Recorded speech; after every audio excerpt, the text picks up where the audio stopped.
Everyone, चलिए आज की न्यूज़ के बारे में बात करते हैं। आज की जो न्यूज़ है वो है जातिगत जनगणना विभाजनकारी नहीं। एनसीएससी के अध्यक्ष बोले आंकड़ों से सामाजिक न्याय होगा मजबूत। आज की खबरों को जानने से पहले हम लोग जो एनसीएससी के अध्यक्ष श्री किशोर मकवाना है उसके बारे में कुछ जानकारी हासिल करते हैं। किशोर मकवाना राष्ट्रीय अनुसूचित जाति आयोग एनसीएससी के अध्यक्ष हैं। उन्होंने 11 मार्च 2024 को नई दिल्ली में पदभार ग्रहण किया। मकवाना एक पत्रकार, स्तंभकार और लेखक हैं जिन्होंने डॉक्टर बाबा साहेब अम्बेडकर, स्वामी विवेकानंद और शिवाजी महाराज जैसे विषयों पर 33 से अधिक पुस्तकें लिखी हैं। आज की जो खबर है वो है जातिगत जनगणना पर एनसीएस के अध्यक्ष का कहना है कि यह विभाजनकारी नहीं है बल्कि इसके आंकड़ों से सामाजिक न्याय मजबूत होगा। उनका मानना है कि जातिगत जनगणना से समावेशी विकास मॉडल तैयार होगा और नई योजनाओं के निर्माण में मदद मिलेगी। आज की जो खबरें हैं वो इतनी चर्चा में क्यों है, चलिए उसके बारे में बात करते हैं। राष्ट्रीय अनुसूचित जाति आयोग एनसीएससी के अध्यक्ष किशोर मकवाना ने जातिगत गणना से समाज में खाई पैदा होने के आरोपों को खारिज किया है। उन्होंने कहा है कि इस गणना के बाद उपलब्ध अधिक स्पष्ट आंकड़े नीति निर्धारण में महत्वपूर्ण भूमिका निभाएंगे। इससे सामाजिक न्याय को मजबूती मिलेगी। क्या होती है जातिगत जनगणना? चलिए हम लोग जातिगत जनगणना के बारे में जान लेते हैं। जातिगत जनगणना का मतलब है कि भारत में मौजूद हर जाति के लोगों की अलग अलग वर्गों में गिनती, यानी हर 10 साल में केंद्र सरकार पूरे देश में जो जनगणना कराती है उसमें जातियों के हिसाब से वर्गीकरण भी किया जाएगा। भारत में आज़ादी के बाद से ही जनगणना का कार्यक्रम हर दशक के अंत से शुरू किया जाता है और दशक के पहले साल में यह प्रक्रिया पूरी कर ली जाती है। इसके बाद जनसंख्या से जुड़े आंकड़ों को सार्वजनिक किया जाता है। 1951 से लेकर 2011 तक भारत में लगातार जनगणना की गई है। इस जनगणना के साथ ही भारत में अनुसूचित जाति जनजातियों का अलग रिकॉर्ड प्रकाशित होता है। इनमें दलितों, आदिवासियों की संख्या रखी जाती है। हालांकि भारत में सभी जातियों को वर्गीकृत नहीं किया जाता, जिससे पिछड़े वर्ग में आने वालों की जनसंख्या अलग से तय नहीं होती। जातिगत जनगणना के उद्देश्य। अब हम लोग जानते हैं जातिगत जनगणना के उद्देश्य के बारे में। पहला जो पॉइंट है वो है जातिगत आबादी का आकार निर्धारित करना। जातिगत जनगणना का उद्देश्य जातिगत आबादी के आकार को निर्धारित करना होता है, जिससे सरकारी नीतियों और कार्यक्रमों को बनाने में मदद मिल सके। दूसरा जो पॉइंट है वो है जातिगत असमानता को समझाना।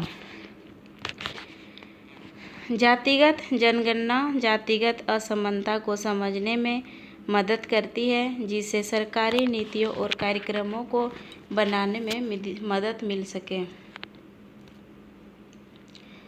आरक्षण और अन्य लाभों का वितरण। तीसरा पॉइंट, जातिगत जनगणना के आंकड़ों का उपयोग आरक्षण और अन्य लाभों के वितरण में किया जा सकता है। अब हम लोग देखते हैं जातिगत जनगणना से लाभ। पहला जो पॉइंट है वो है सरकारी नीतियों को बनाने में मदद। जातिगत जनगणना के आंकड़े सरकारी नीतियों और कार्यक्रमों को बनाने में मदद करते हैं। दूसरा जो पॉइंट है वो है जातिगत असमानता को कम करने में मदद। जातिगत जनगणना जातिगत असमानता को कम करने में मदद करती है, जिससे समाज में समानता को बढ़ावा मिलता है। तीसरा जो पॉइंट है वो है आंकड़ों की उपलब्धता। जातिगत जनगणना के आंकड़े अनुसंधान और विकास के लिए उपलब्ध होते हैं। जनगणना से क्या होगा? इसे भी जान लेते हैं। मतलब जनगणना से क्या होगा हासिल, इसे भी जानना हमें ज़रूरी है। राज्य में किस जाति की कितनी आबादी है, इसके बारे में हम लोग जान पाएंगे। दूसरा जो है वो है किसके पास ज़मीन जायदाद की हिस्सेदारी कितनी है, ये भी हमें मालूम चलेगा। सरकारी नौकरी, निजी व्यवसाय और या रोजगार में किनकी हिस्सेदारी कितनी है, इसकी भी जानकारी हमें मिलेगी।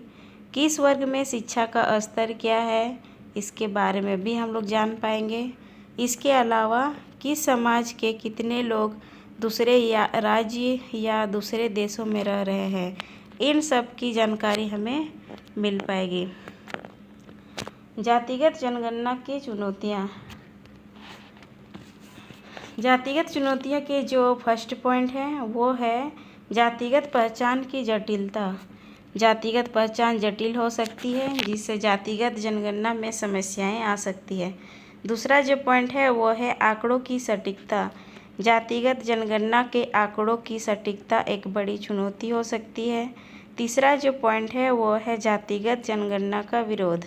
जातिगत जनगणना का विरोध हो सकता है जिससे इसके कार्यान्वयन में समस्या आ सकती है।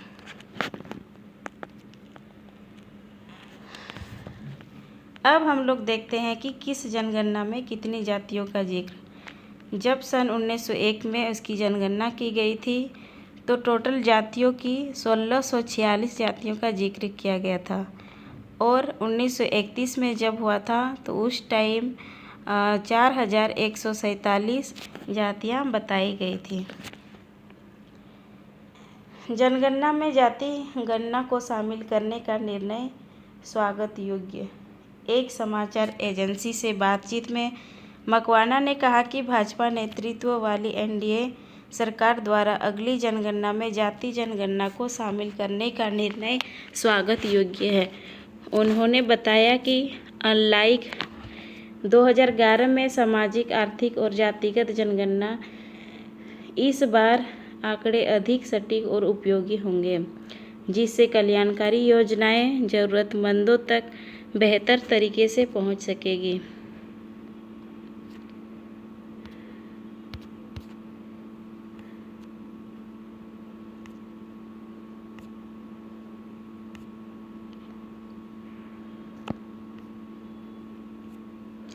अब हम लोग देखते हैं समाज में कोई नया विभाजन नहीं होगा। उन्होंने कहा जाति गणना से समाज में कोई नया विभाजन नहीं होगा, बल्कि यह सामाजिक, आर्थिक और राजनीतिक समानता की दिशा में डॉक्टर बाबा साहेब अम्बेडकर के सपनों को साकार करने में मदद करेगी। मकवाना के मुताबिक इससे पिछड़े और उपेक्षित वर्गों को उनका वास्तविक हक मिल सकेगा और योजनाएं अधिक प्रभावशाली ढंग से लागू की जा सकेगी। अब आगे जो दिया है वो है केवल पिछड़े वर्गों के जीवन स्तर में सुधार लाएगी। ये जो है जाति जनगणना है वो क्या करेगी, पिछड़े वर्गों के जीवन का जो स्तर है उसमें सुधार लाएगी।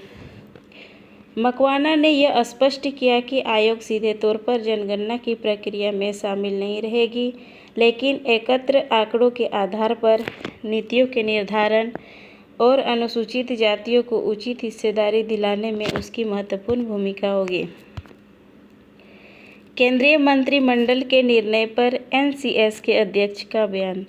केंद्रीय मंत्रिमंडल के निर्णय की सराहना करते हुए एनसीएस के अध्यक्ष ने कहा कि जातिगत जनगणना प्रधानमंत्री नरेंद्र मोदी के समाज के अंतिम व्यक्ति के सामाजिक और आर्थिक उत्थान के दृष्टिकोण के अनुरूप है। इससे जो लोग पीछे रह गए थे वे अब सशक्त होंगे। इसी तरह का न्यूज़ जानने के लिए हमारे साथ बने रहिए। Thank you.